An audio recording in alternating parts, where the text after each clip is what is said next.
PTI अगवान Fawad Chaudhary ऐं संदसि भाउ फराज चौधरी गिरफ़्तार।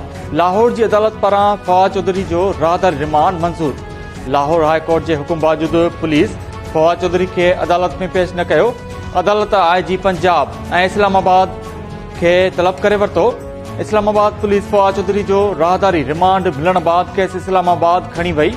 पीटीआई अगवान फरक हबीब पारां लाहौर टुल प्लाज़ा ते फवाद चौधरी खे खणी वेंदड़ पुलिस जी गाॾीअ खे रोकण जी कोशिश। पुलिस फवाद खे खणी इस्लामाबाद रवानी।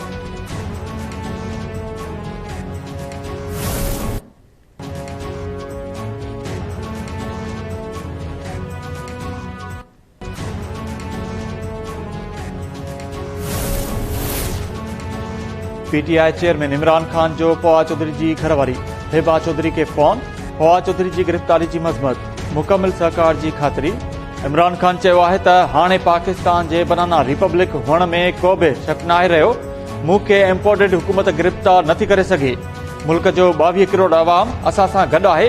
फवाद चौधरी ख़िलाफ़ केस इंतकामी कार्रवाई आहे। मुल्क में कानून जी हुकुमरानी नाहे। बुनियादी हक़नि लाइ जदोजहद करणु घुर्जे।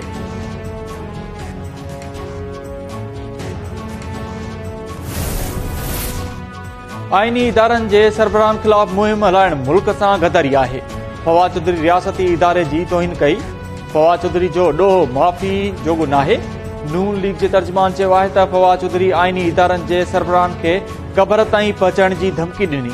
निहाल हाशमी ऐं ॿियनि खे अदालत ते तनक़ीद सबबि गिरफ़्तार कयो वियो।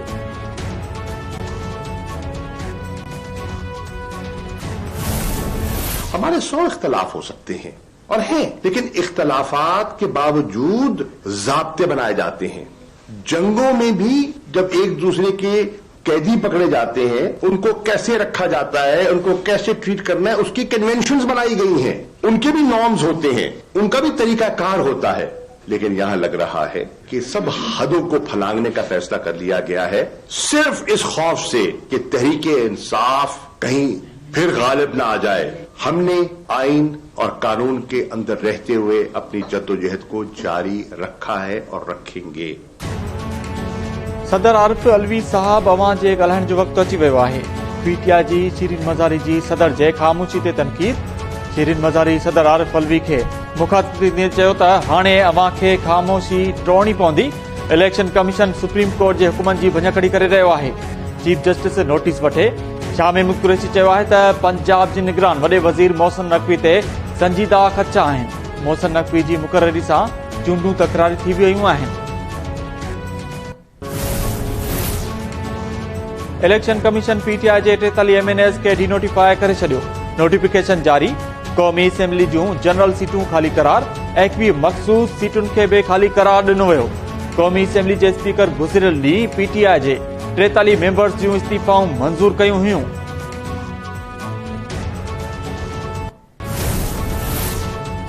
इलेक्शन कमीशन चूंडुनि जी तारीख़ मुक़रर करण लाइ पंजाब ऐं केपी जे गवर्नर्स खे ख़त लिखी छॾियो। इलेक्शन कमीशन जे सेक्रेटरी पारां लिखियल ख़त में पंजाब असेंबली जे चूंड लाइ 9 खां 13 अप्रैल ऐं केपी असेंबली जी चूंड लाइ 15 खां 17 अप्रैल जी तारीख़ तजवीज़ कई वई। चूंडुनि लाइ 14 अरब रुपया बि घुरिया विया आहिनि।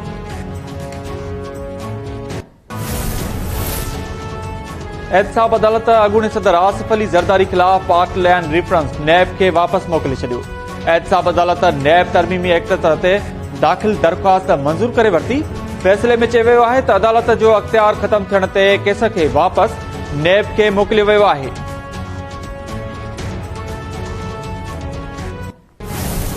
यूसीस की धांधली सिंध हुकूमत तस्लीम कर चुकी है। चले गलती तस्लीम कर चुकी है। शफाफ इलेक्शन कराना उसकी जिम्मेदारी है, वो ये नहीं कह सकते सिंध गवर्नमेंट ने कर दिया। तो भाई आप क्यों बने में, आपका इदारा किस लिए बना हुआ है? आपने उस पर नजर क्यों नहीं रखी है? हमें आपके पास जाना क्यों पड़ा? आपने खुद कोई एक्शन क्यों नहीं लिया? कराची के अवाम के एहतजाज और उनके हक के खातिर हम निकले हैं। हम अवामी राय भी हमवार करेंगे और जो कुछ जमहूरी हक हमारा एहतजाज का है उसको हम इस्तेमाल करेंगे। फरवरी के पहले वीक में हमारा ये सिलसिला शुरू होगा। हम इलेक्शन कमीशन को और सिंध गवर्नमेंट को दोनों को मौका दे रहे हैं। 10-1 वापस हो चुका है, यानी कि अब इलेक्शन कमीशन को अगले हफ्ते से दोबारा हल्का बंदियां शुरू कर देनी चाहिए। MQM पारां चूंडुनि खां अॻु तकबंदियूं कराइण जो मुतालबो। ख़ालिद मक़बूल सिद्दीकी चयो आहे त मकानी चूंडुनि में सभिनी पार्टियुनि खे MQM खां घटि वोट मिलिया। सिंध हुकूमत ऐं इलेक्शन कमीशन खे तकबंदियूं कराइण लाइ मौक़ो ॾेई रहिया आहियूं। जेकॾहिं ईंदड़ हफ़्ते तकबंदियुनि जो कमु शुरू न थियो त एहतिजाज जो हक़ रखूं था।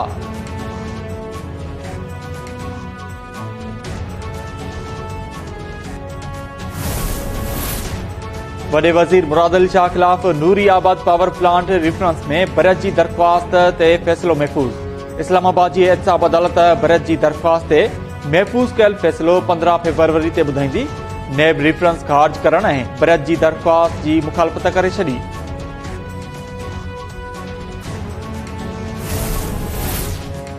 गॾियल अरब इमारातुनि जो सदर शेख मोहम्मद बिन ज़ैद अल नहयान रहीम यार ख़ान पहुची वियो।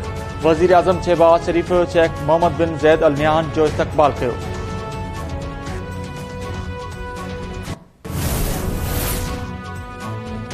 कोयटा जे बागज़ई टाउन में घर अंदर गैस सिलेंडर धमाको। 4 ॿार फौत, 2 औरतूं ज़ख़्मी। फौती ॿारनि जा लाश ऐं ज़ख़्मी अस्पताल मुंतक़िल। पुलिस जो चवणु आहे त गैस लीकेज सबबि धमाको थियो। ज़ख़्मी औरतुनि जी हालत गणती जोगी आहे। जन जो इलाज जारी आहे।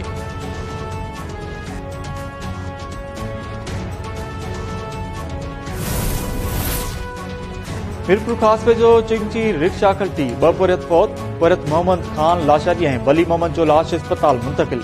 खैरपुर वेझो बि कराची खां लाहौर वेंदड़ मुसाफ़िर कोच कल्टी थी पई।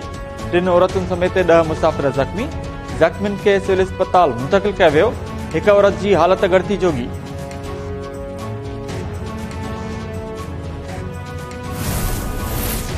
शिकारपुर में हथियारबंदनि गोलियूं हणी चिंची हलाईंदड़ पुरियत खे क़त्ल करे छॾियो। पुलिस जो चवणु आहे त वाक़े जो कारण मालूम न थी सघियो आहे।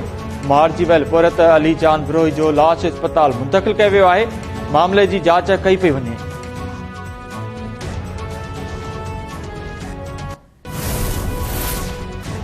कोटड़ी में एंटी करप्शन जो म्यूनिसिपल कमेटी ऑफिस ते छापो। अमलो फरार। एंटी करप्शन टीम पारां रिकॉर्ड जी जांच पड़ताल कई वई।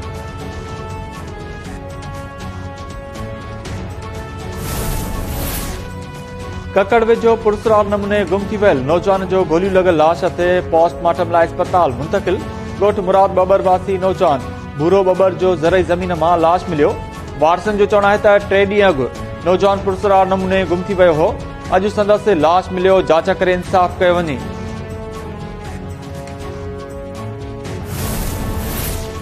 मीरपुर साकरो वेझो दर्स ऐं सुमरा बिरादरी जी 2 धुरनि में फसल जे भेल तां झेड़ो। 12 ॼणा ज़ख़्मी, अस्पताल मुंतक़िल।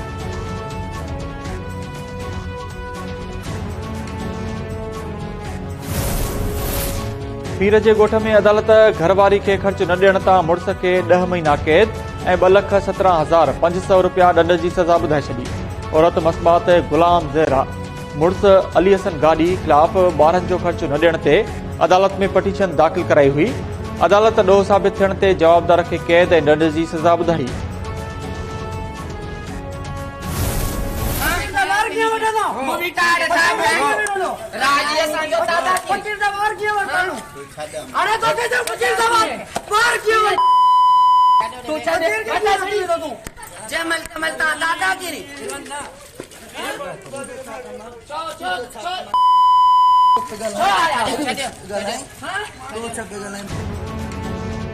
असांजे इलाइक़े में छो आया आहियो? कानपुर महर में ख्वाजा सरान जे 2 ग्रुपनि में झेड़ो। कानपुर महर वासी ख्वाजा सराउन घोटकी वासी ख्वाजा सराउन जी कानपुर महर में दाख़िल थियण ते मतन लतुन ऐं मुकुन जो वसकारो लाइ ॾिनो। झेड़े दौरान केतिरा ई ख्वाजा सरा ज़ख़्मी थी पिया।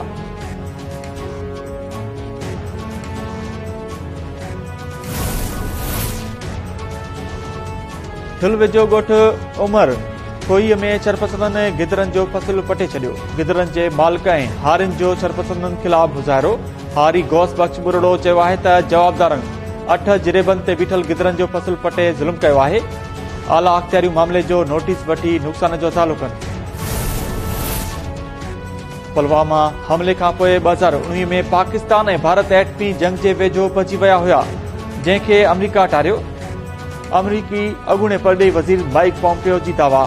पंहिंजे लिखियल किताब में माइक पॉम्पियो दावा कई आहे त शायद दुनिया खे ख़बर नाहे त पाकिस्तान ऐं भारत फेब्रुवरी 2019 में एटमी जंग जे वेझो पहुची चुका हुआ, पर अमरीकी सफ़ारतकारनि ॿिन्ही मुल्कनि खे आइन ईअं करण खां रोकियो ऐं मामलो हल करायो।